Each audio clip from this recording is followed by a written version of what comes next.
This week we're going to be talking about creativity and how you can have more of it. Creativity is not just a thing for artists. Creativity is more like a state of mind. It's something that everyone should embrace because being creative feels good and leads to more satisfaction at work. Creativity has many forms which are distinct but also interrelated. So the first thing I'm going to do is I'm going to tell you the three main forms of creativity. And after that, I'm going to go on to talk about how you can live your life in a more creative way. The first form of creativity is something called creative flow. This is when you're so immersed in a creative act, whether it's writing poetry, making a painting, making music, acting, whatever it may be. You are fully present and at one with your creative medium. You're in a state of intense concentration, but also playfulness. It's a very rewarding state, it's very enjoyable, and it also offers a lot of creative insights. Jazz music is an artwork that relies heavily on creative flow. The second form of creativity is called abstract thought. This is more like pure imagination, the ability to visualize abstract ideas to bring something totally new and different into existence. Remember those kids at school who were always looking out the window? Turns out they were doing more than just looking out the window. They were engaged in deep abstract thought. George R.R. Martin, the guy who wrote Game of Thrones, or the Dutch painter Hieronymus Bosch, were clearly both very capable of deep abstract thought. And the third kind of creativity I wanted to bring up is called creative innovation. This is more like problem solving, finding new and better ways to do things. For example, whoever invented the aeroplane was definitely very creative, but it's not the same kind of creativity as jazz or writing a fantasy novel. When companies and employers say they want creative employees, this is generally what they mean. They want people who are problem solvers and who can come up with new, more efficient ways of doing things. They're not looking for people who are constantly in creative flow or in deep abstract thought. All three types of creativity are very valid and very necessary in the world. I personally am more interested in creative flow. That's something which I try and achieve in my life quite a lot. But you might be more interested in a different kind of creativity and harnessing that power, which is also completely fine. The tips I'm going to give you now apply to all three. And just to make sure that you don't click off this video, the most important tip is the last one. Tip 1. Organize your space. I used to have a very cluttered small desk that I shared with my partner, and I also had not enough storage, meaning my desk was always cluttered and I had one of those horrible everything drawers where it has like art materials, but it's also got like loads of cables and wires, and it's got like random like bits of paper in there and things that I want to keep but don't know where to put. And what that meant was whenever I felt inspired or whenever I felt like making something, the first step was always declutter the desk and look for the materials I need.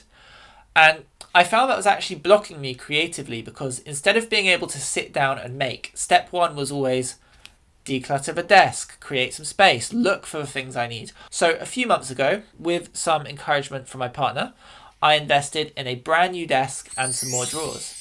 Now I have plenty of surface space and everything is organized. Everything has its own place. So as soon as inspiration strikes, I can just sit down, get my materials and start. And that really helps me to access creative flow. And it's made a huge difference to my productivity. Tip number 2, live a healthy lifestyle.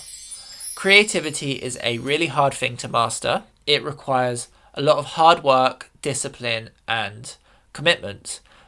I kind of discovered this as I got older, but if I eat a healthy diet, if I get enough sleep, if I exercise, and if I avoid alcohol, I wake up in the morning nice and early and I just can't wait to make stuff. I can't wait to create. Whereas if my diet's not very good, if I've been up late because I've been watching movies, or if I'm not exercising, I'll wake up at like 11 and I'll just need coffee before I can even think about doing anything. And that makes a really big difference in terms of how much I can actually enter creative flow.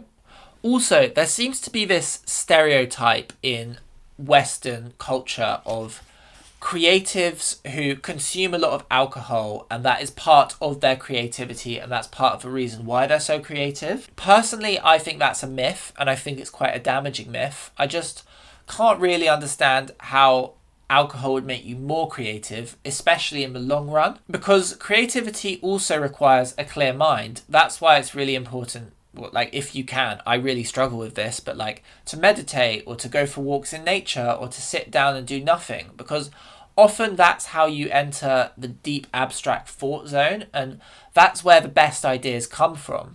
This is a bit of a side note, but I get a lot of my best ideas when I'm in that state where I'm like almost asleep, but I'm still awake. Do you know when you're like about to drop off? I get the weirdest, most abstract thoughts, and a lot of really good ideas come to me in that moment. Tip number 3, empty your calendar. Creativity takes a lot of time and a lot of commitment. It's not something that you can just squeeze in between work and going out later and seeing your friends. If you want to be creative, if you really want to indulge your creative passion, you need to put some time aside in order for that to happen. I personally would recommend booking out time in your calendar every week. It could just be an hour on the weekends, whatever you can spare, so that you know that you will get time to do your creative passion, because if you don't do that, time just goes and then you don't have time to do it, and that's sad. This does mean that every now and then you might have to say no to a social invitation, but being a creative comes with sacrifice. By the way, if you like my videos and you feel like you get value from my content, then please consider becoming a patron. I would hugely appreciate it, as I'm trying to create more time in my life so that I can be creative, and to create more time I need more money. Struggle, I know, I'm sure you know as well.